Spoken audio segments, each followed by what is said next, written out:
Natural number क्या होते हैं, ठीक है, होल नंबर्स क्या होते हैं, इंटीजर्स क्या होते हैं, ठीक। रैशनल नंबर की डेफिनेशन आप देख चुके हो कि जो P अपॉन Q की फॉर्म में होते हैं वो नंबर रैशनल नंबर होते हैं। और फिर आपने ये देखा कि दो गिवन नंबर के बीच में रैशनल नंबर कैसे निकाले जाते हैं, ठीक है। अच्छा, अब इससे थोड़ी से आगे की बात करते हैं। तो बच्चों जो हमारे रैशनल नंबर होते हैं, रैशनल नंबर है ना, रैशनल नंबर जो है वो दो तरह के एक्सप्रेशन देते हैं, दो तरह के आंसर देते हैं। इस बात का मतलब क्या है इसको समझते हैं। हमने क्या सीखा है कि जो रैशनल नंबर होते हैं वो P अपॉन Q की फॉर्म में होते हैं, ठीक है। अब जब भी कोई नंबर P अपॉन Q की फॉर्म में है, यानी कि उसमें एक न्यूमरेटर भी है और एक डिनोमिनेटर भी है, तो वो क्या क्या आंसर दे सकता है। इस बात का मतलब ये है कि जैसे मान लो 10 अपॉन 2 लिखा हुआ है, तो ये P अपॉन Q की फॉर्म है, यस। तो इसका आंसर क्या आएगा, तो आंसर है 2 से अगर डिवाइड कराओगे 10 को, है ना, तो 2 5 जा कितना 10, आंसर क्या आएगा बोलो जी। आंसर रिमाइंडर का आंसर कितना आएगा 0, रिमाइंडर का आंसर 0 आ गया। और इसको सॉल्व करके आंसर कितना आ गया 5। ये बात आपको समझ आती है। इस केस में रिमाइंडर हमारा 0 आया है। अब और दूसरे तरीके का भी हो सकता है, जैसे एग्जाम्पल के लिए मान लो हमें बोल दिया जाए 11 को डिवाइड कराओ 2 से, या मैं ये कहूँ कि 11 अपॉन 2 मान लो कहीं पर लिखा हुआ है, तो ये भी P अपॉन Q की फॉर्म है। और इस P अपॉन Q की फॉर्म में अगर हम इसका आंसर देखें तो क्या आएगा, तो इसके लिए आप इस तरह से देख सकते हो क्या कि 2 से डिवाइड कराओ किसको 11 को। जब आप डिवाइड कराओगे तो 2 5 या कितना बनेगा 10, माइनस कराओगे तो यहाँ पर कितना बचेगा 1। अब आगे डिवीजन कराने के लिए यहाँ पर पॉइंट लगाऊंगा मैं, पॉइंट लगाने के बाद यहाँ पर क्या बना सकता हूँ 0, ठीक। तो 2 5 या कितना हो गया 10, अगेन रिमाइंडर का आंसर कितना आ गया 0। तो यहाँ पर भी रिमाइंडर का आंसर 0 आया, यहाँ पर भी रिमाइंडर का आंसर 0 आया, ठीक है सर। इतनी बात तो समझ आ रही है कि जब P अपॉन Q की फॉर्म में जब नंबर हमारे पास होते हैं, P अपॉन Q की फॉर्म में जब हमारे पास नंबर होते हैं तो उसमें हमारा रिमाइंडर 0 आ सकता है। 10 अपॉन 2 का रिमाइंडर 0 आया, 11 अपॉन 2 का रिमाइंडर भी 0 आया, ठीक। अब जब हम 10 अपॉन 3 लिखें तो ये भी क्या है, एक P अपॉन Q की फॉर्म है। अब अगर मैं 3 से डिवाइड कराऊं किसको 10 को, ठीक है, तो 3 से जब डिवाइड कराता हूं तो 3 3 जा 9, यहाँ माइनस कराऊंगा यहाँ कितना आएगा 1। फिर आगे डिवीजन नहीं जा रहा तो पॉइंट लगाऊंगा, यहाँ पर कितना लिख सकता हूँ मैं 0। तो अब 3 3 जा फिर से कराओ कितना आएगा 9, माइनस कराओगे अगेन कितना बचेगा 1। पॉइंट तो हम लगा चुके हैं तो अब क्या आएगा 0। अब फिर से 3 3 जा 9, फिर माइनस करेंगे अगेन कितना बनेगा 1। और हर बार ये चलता ही जाएगा, 1 1 1 1 ये आता जाएगा। आप हर बार 3 से डिवाइड करते जाओगे और यहाँ पर भी 3 3 3 एंड सो ऑन आता ही जाएगा। अब ये एक ऐसा डिवीजन है जिस डिवीजन के अंदर आपका रिमाइंडर का आंसर क्या नहीं आ रहा 0 नहीं आ रहा, यहाँ 0 ही नहीं हो रहा कभी भी। तो इसका मतलब ये है कि हमारे पास दो तरह के नंबर हैं, दो तरह से हो सकता है। जब हमारे पास P अपॉन Q की फॉर्म होगी तो वो दो तरह के आंसर दे सकता है। एक तो ऐसा जिसमें रिमाइंडर क्या हो चुका हो 0, एक तो ऐसा डिवीजन जिसमें रिमाइंडर 0 हो चुका हो, जिसमें हमारा जो डेसिमल के बाद जो नंबर हैं वो फिक्स नंबर हो। जैसे इसमें डेसिमल के बाद कितनी डिजिट हैं 1, लेकिन अगर मैं इसमें पूछूं 1 डेसिमल के बाद कितनी डिजिट हैं तो आप बता सकते हो कितनी डिजिट हैं, तो आंसर है नो। ये तो 3 जो है वो बार बार आ रहा है, यस। तो इसका मतलब ये है कि एक तरफ इस तरह का डेसिमल मिल रहा है हमें और एक इस तरह का डेसिमल एक्सप्रेशन देखने को मिल रहा है, यस। तो इसमें से ये वाला जो डेसिमल एक्सप्रेशन है इसका नाम हम रखेंगे क्या, टर्मिनेटिंग। क्या नाम रखेंगे, टर्मिनेटिंग है ये, क्योंकि ये डिवीजन टर्मिनेट हो चुका है, रिमाइंडर का आंसर क्या आ चुका है 0 आ चुका है। जबकि ये वाला जो है ये टर्मिनेट ही नहीं हो रहा है, कहीं पर खत्म ही नहीं हो रहा है। जब ये टर्मिनेट नहीं हो रहा तो हम कहेंगे ये कैसा है, नॉन टर्मिनेटिंग। लेकिन ये रिपीट हो रहा है तो इसे हम नॉन टर्मिनेटिंग रिपीटिंग डेसिमल कह सकते हैं, ठीक है। ये वाली बात क्लियर है, क्या कह सकते हैं, नॉन टर्मिनेटिंग, ना तो ये टर्मिनेट हो रहा है और साथ में ये एक काम और कर रहा है, क्या हो रहा है, रिपीट हो रहा है। तो नॉन टर्मिनेटिंग रिपीटिंग डेसिमल है ये। और ये वाला कैसा था, टर्मिनेटिंग डेसिमल। तो एक बार फिर से ध्यान दो, हमारे जो रैशनल नंबर है वो किस फॉर्म में होते हैं, P अपॉन Q की फॉर्म में। अब ये भी P अपॉन Q की फॉर्म है, ये भी P अपॉन Q की फॉर्म है। यहां डिवीजन कराएं तो डेसिमल ऐसा मिल रहा है जो टर्मिनेट हो चुका है, डेसिमल के बाद की जो डिजिट हैं वो टर्मिनेट हो चुकी हैं। ये जो डिवीजन है ये टर्मिनेट हो चुका है क्योंकि रिमाइंडर क्या आ गया है, 0। और जबकि यहां पर रिमाइंडर कभी 0 ही नहीं आएगा, डेसिमल के बाद वाली जो डिजिट है वो फिक्स नहीं है, वो बार बार रिपीट हो रही हैं, इसलिए इसका नाम नॉन टर्मिनेटिंग रिपीटिंग रखा गया है और इसका नाम टर्मिनेटिंग रखा गया है। ये वाली बात आपको क्लियर है, ठीक। तो हमारे रैशनल नंबर दो तरह के डिवीजन, दो तरह के डेसिमल देते हैं। एक तो होता है कौन सा बोलो, टर्मिनेटिंग डेसिमल, ठीक है। और दूसरा कौन सा होता है, नॉन टर्मिनेटिंग। और साथ में नॉन टर्मिनेटिंग के साथ वो कैसा होता है, रिपीट भी होता है, नॉन टर्मिनेटिंग रिपीटिंग डेसिमल, ठीक है। ये वाली बात क्लियर है। अच्छा, ये तो हो गई बात किसकी, रैशनल नंबर की। अब कुछ नंबर ऐसे भी होते हैं बच्चों जिनमें डिवीजन हम कराएं या जिनको हम सॉल्व करें तो उनका आंसर ना तो टर्मिनेट होता है और ना रिपीट होता है, ना तो टर्मिनेट होगा और ना ही रिपीट होगा। ऐसे जब हमारे पास नंबर आते हैं तो उन्हें हम कहते हैं कि वो कौन से नंबर हैं, इर्रेशनल नंबर। कैसे नंबर हैं, इर्रेशनल नंबर, ठीक है। जैसे एग्जाम्पल के लिए मैं आपके सामने यहाँ पर एक एग्जाम्पल लिखता हूँ इर्रेशनल नंबर का। जैसे मान लो यहाँ पर लिखा हुआ है 2.0200200002 00002 एंड सो ऑन। यह अब आप अगर इसको ध्यान से देखोगे तो ये एंड सो ऑन जब लिखा हुआ है, यहाँ पर डॉट डॉट डॉट लिखा हुआ है, इसका मतलब ये टर्मिनेट तो हो नहीं रहा, एंड तो हो नहीं रहा इसका कोई। लेकिन साथ में ये है कि एंड तो हो ही नहीं रहा बट ये रिपीट भी नहीं हो रहा है। पहले 1 0 आ रहा है, फिर 2 0 आ रहे हैं, फिर 3 आ रहे हैं, फिर 4 आ रहे हैं। तो ना तो ये टर्मिनेट हो रहा है और ना ही ये रिपीट हो रहा है। तो ऐसे सारे नंबर जो ना तो टर्मिनेट होते हों और ना रिपीट होते हों, वो सब के सब नंबर क्या कहलाते हैं, इर्रेशनल नंबर, ठीक है। इर्रेशनल नंबर की पहली कंडीशन क्या है, ना तो वो टर्मिनेट होना चाहिए, नीदर क्या नहीं होना चाहिए, नीदर टर्मिनेटिंग, ठीक है, टर्मिनेटिंग नहीं होना चाहिए, और नॉर रिपीटिंग, ठीक है, रिपीट भी नहीं होना चाहिए, बात ध्यान रखना बच्चों, ठीक है, ना ही रिपीटिंग होना चाहिए, ना तो टर्मिनेट हो रहा हो और ना रिपीट हो रहा हो, ठीक है। नंबर 1 कंडीशन तो ये हो गई। तो ऐसे सारे नंबर इर्रेशनल नंबर कहलाएंगे।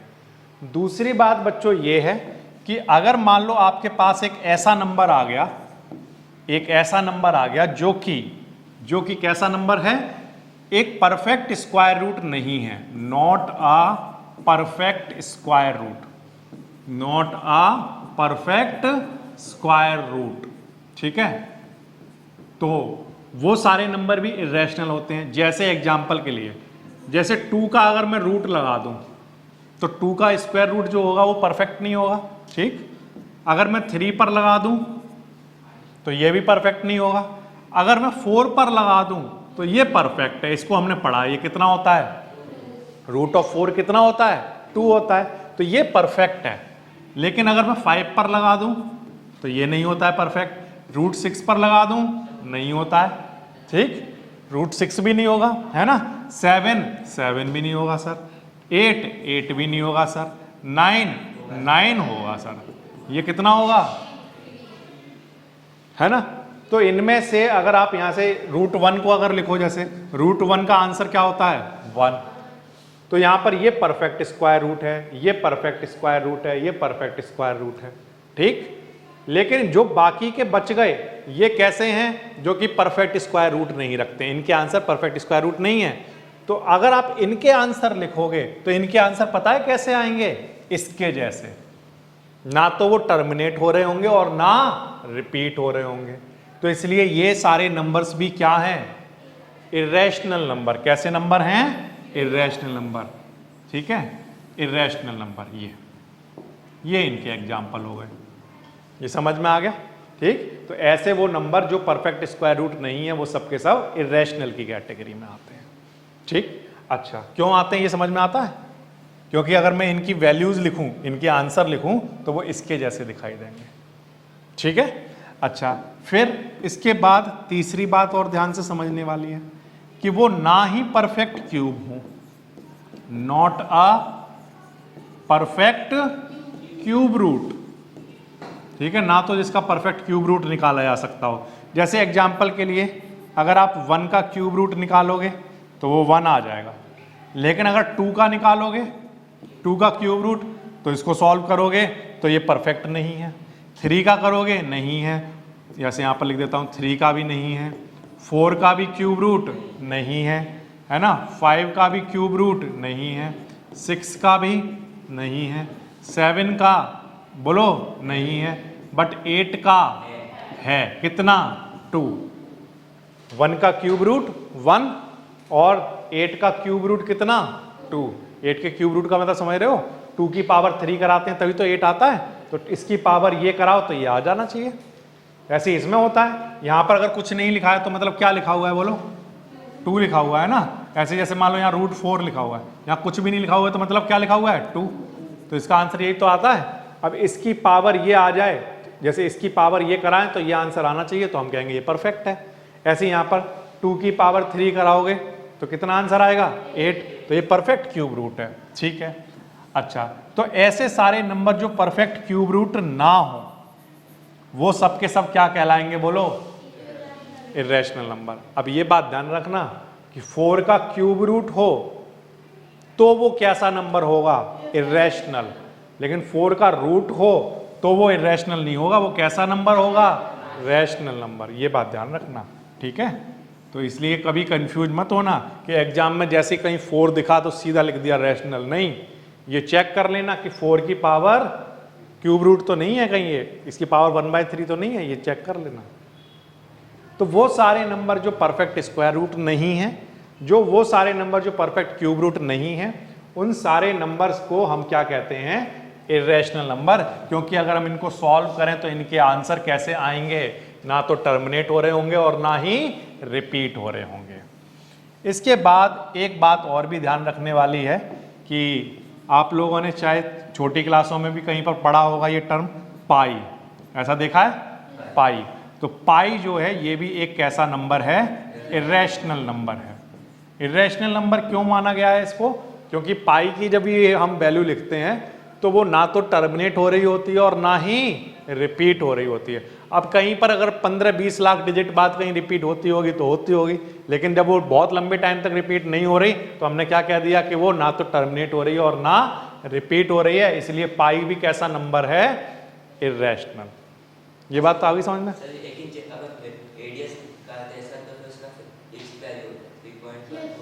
वो हमने एक अप्रॉक्स वैल्यू ली हुई है ना, पाई की जो वैल्यू है, जैसे आप देखते हो ना कहीं पर लिखी हुई 3.14 ऐसे लिख देता है। जब इसकी वैल्यू निकालोगे तो पूरी वैल्यू जब निकालोगे तो वो तो चलती ही चली जाएगी, चलती ही चली जाएगी।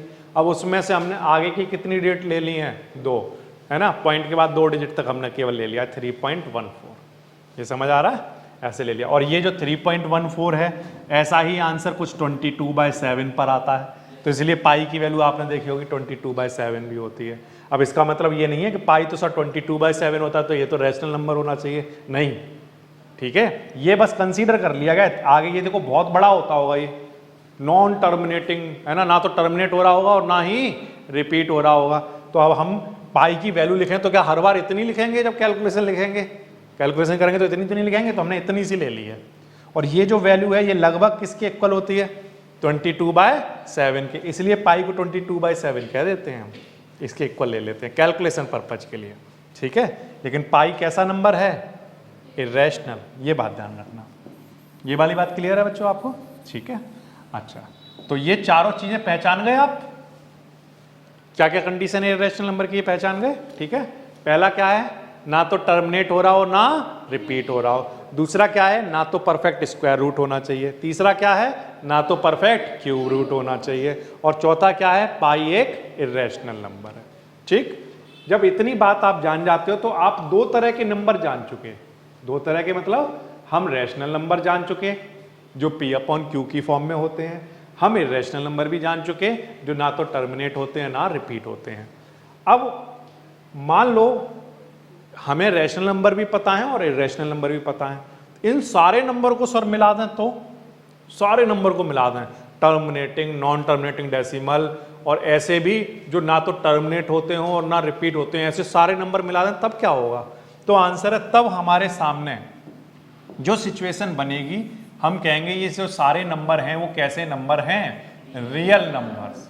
कैसे नंबर, रियल नंबर। जैसे एग्जांपल के लिए मैंने यहाँ 1 लिखा, ये नेचुरल नंबर है, ठीक है। जैसे मैंने एग्जांपल के लिए यहाँ -2 लिखा, ये एक इंटीजर है, ऑल्सो ये रैशनल नंबर भी हैं, ठीक है, ये सब रैशनल नंबर भी हैं।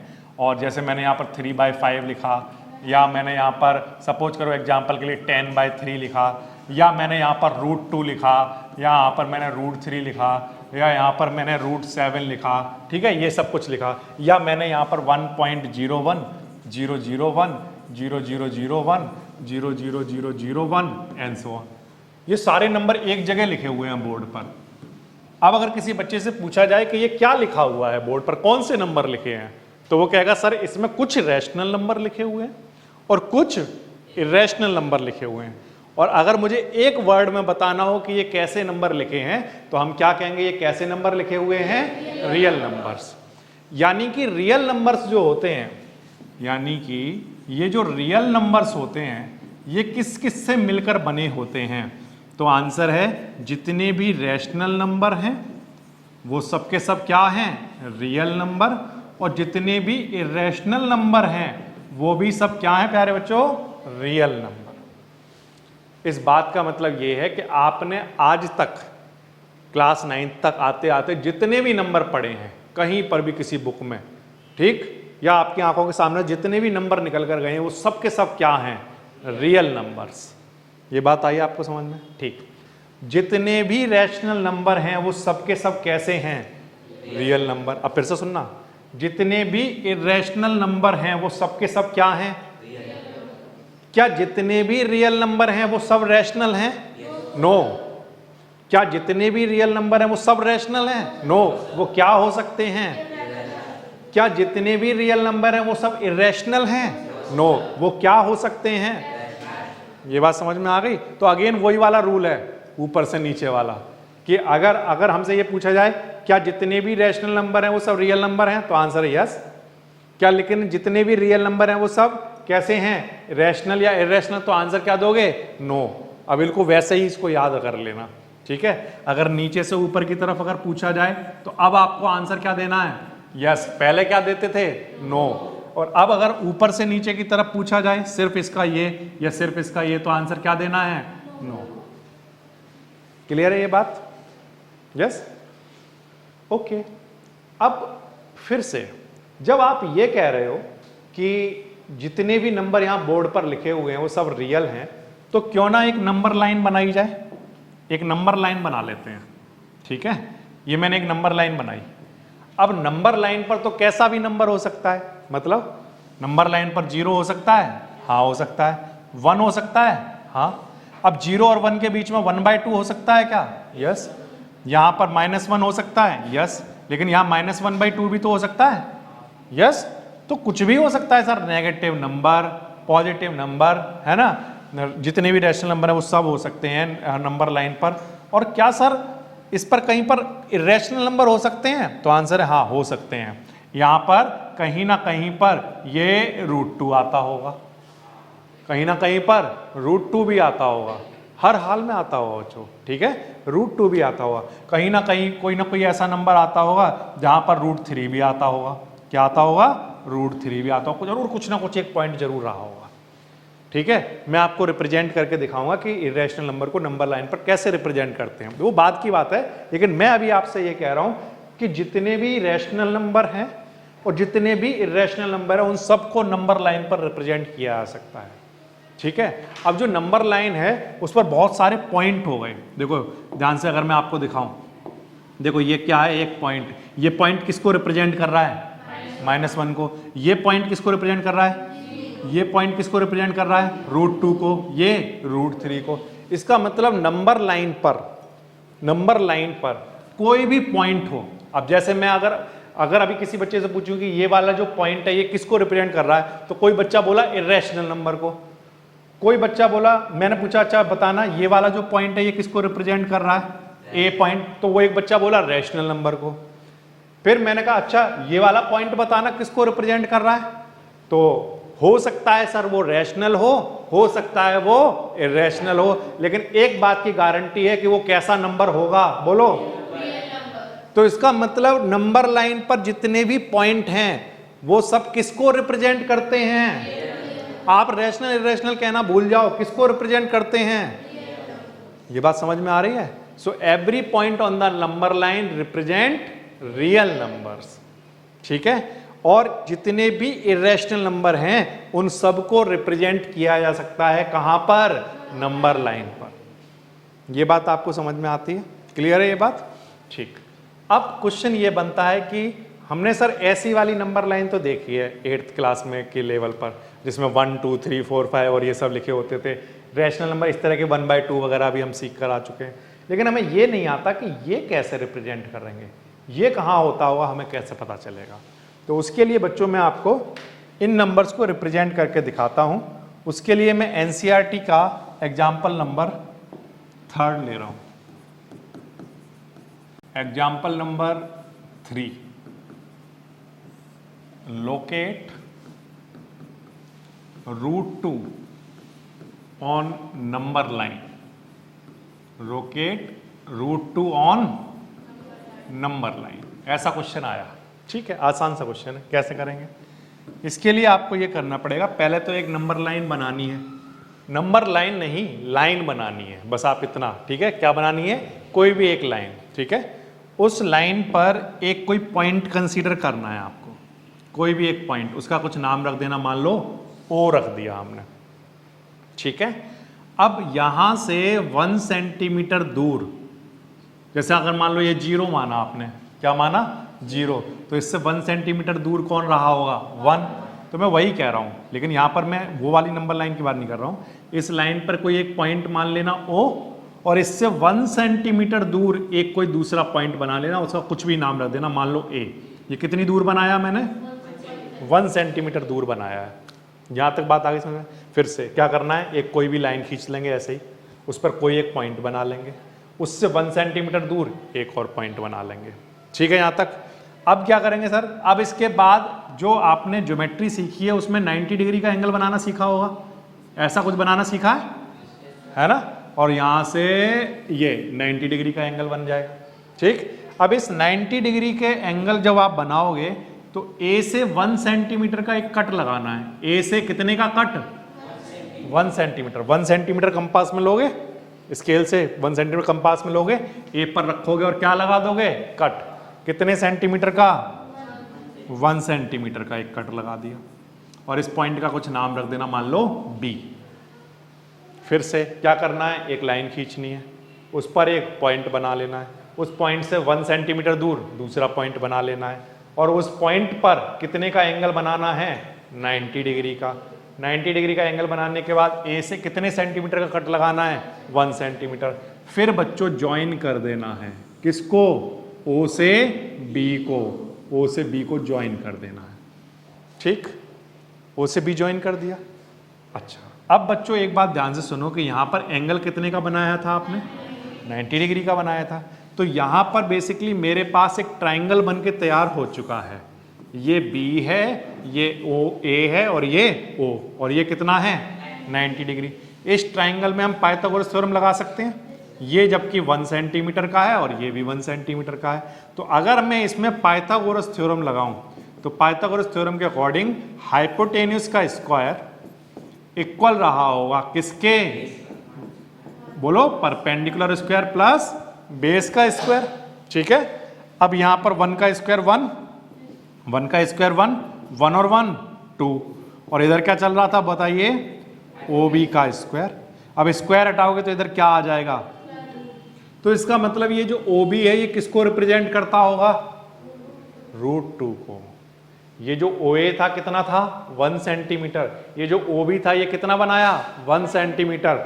ओ बी ए बी की जो ए बी जो है वो कितने का है 1 सेंटीमीटर का, ठीक। ए का एंगल कितने का है 90 डिग्री का, ये ध्यान रखना। ए बी 1 सेंटीमीटर का है, ये 1 सेंटीमीटर का है, बट ओ बी कितना आया, सॉल्व किया तो कितना आया √2। कितना आया √2। ये बात समझ में आ रही है।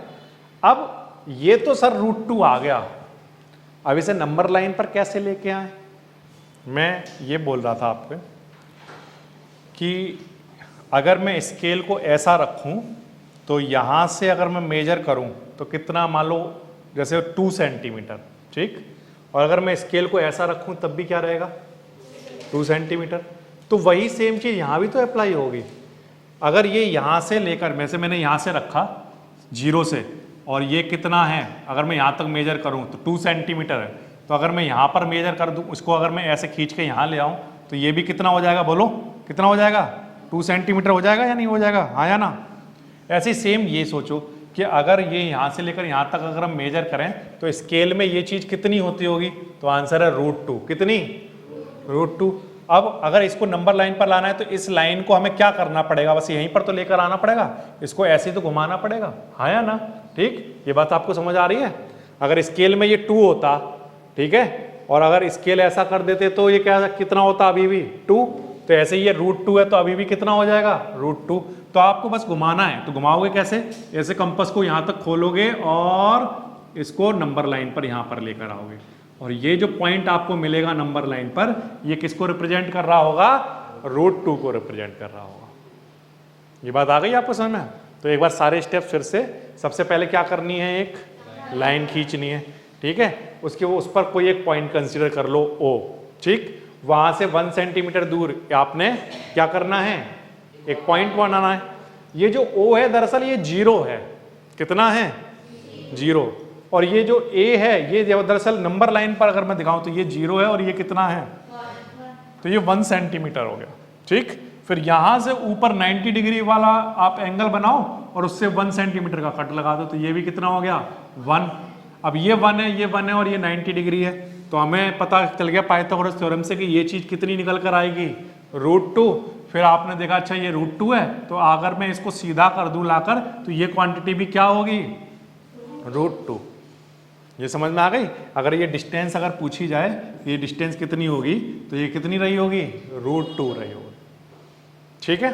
अच्छा, इसी तरह का मान लो एक और एग्जाम्पल की प्रैक्टिस करते हैं, जैसे एग्जाम्पल नंबर कौन सा 4, एग्जाम्पल नंबर 4 क्या है, वो कह रहा है कि लोकेट करके दिखाओ। लोकेट किसको, √3 को, कहां पर, और नंबर लाइन, ठीक है। ठीक है, कर देंगे, कोई प्रॉब्लम नहीं।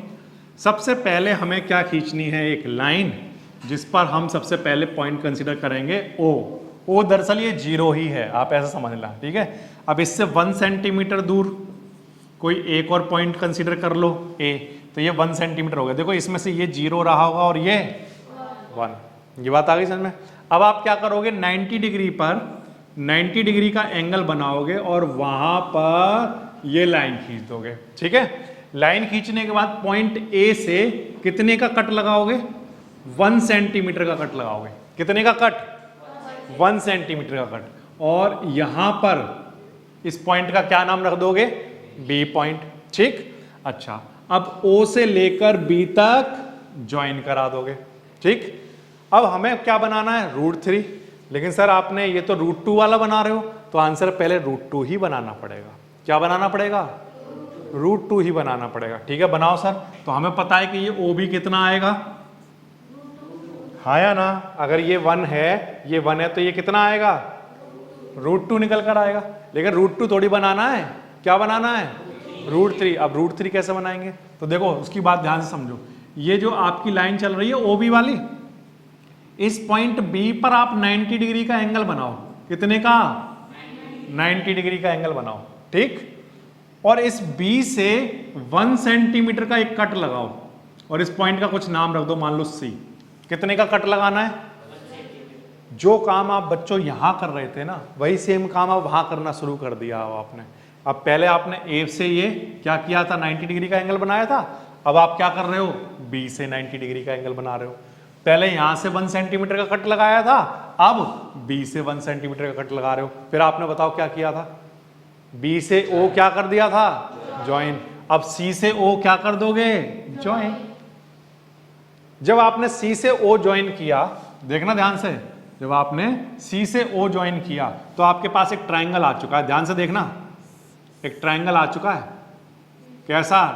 राइट एंगल ट्रायंगल है। देखो यहां पर कितने का एंगल बन रहा है, ये वाली लाइन कितने सेंटीमीटर की है, 1 सेंटीमीटर। अच्छा ये वाली बताना कितने की है, √2, ठीक। और ये लिखा हुआ है ओ, ये है बी और ये है सी, ये √2 है, ये 1 है। अब इसमें पाइथागोरस थ्योरम लगाओ। क्या लगाओ, पाइथागोरस थ्योरम। तो देखो OC का स्क्वायर किसके इक्वल आ जाएगा, बोलो, √2 का स्क्वायर प्लस 1 का स्क्वायर, है या ना। फिर इसके बाद रूट से ये स्क्वायर कैंसिल, तो क्या बचेगा, 2 + 1, कितना आ गया। और इधर क्या चल रहा था, OC का स्क्वायर, ऐसे ही चल रहा था। स्क्वायर हटाओगे तो क्या आ जाएगा। इसका मतलब ये जो OC है ये किसको रिप्रेजेंट कर रहा है, √3 को। तो अगर मैं स्केल को ऐसा रखूं, अगर मान लो कहीं पर ये हमारा O है और ये 2 सेंटीमीटर है, ठीक है।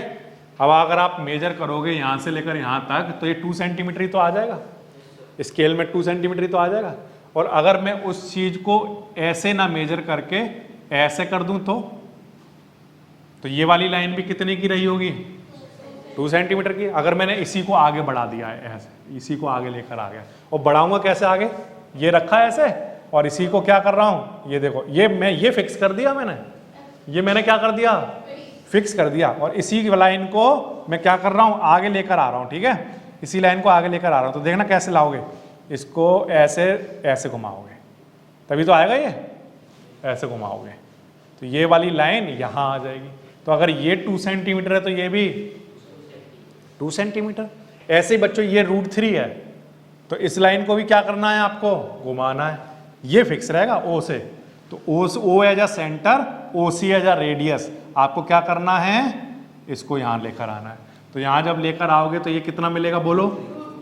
अच्छा एक बात और ध्यान देने वाली है कि अगर O से लेकर B तक अगर हम खोलते और B से लेकर यहां तक अगर लेकर आते तो ये पॉइंट हमें क्या देता, बोलो, ये पॉइंट √2 देता हमें, ठीक है। ये पॉइंट हमें √2 देता और उसने हमें √3 दिया। इस पॉइंट ने हमें √2 और इसने हमें √3। अच्छा ये 0 था, ये 1 था। अब इसके बाद √3 के बाद नेक्स्ट अगर मान लो यही सेम प्रोसेस फिर से करा दी जाए, कौन सी वाली प्रोसेस, देखो हमने पहले √2 बना लिया था, फिर उसके बाद हमने यहां से 90 डिग्री खींचना शुरू कर दिया था, तो हमारे पास क्या आ गया था, √3।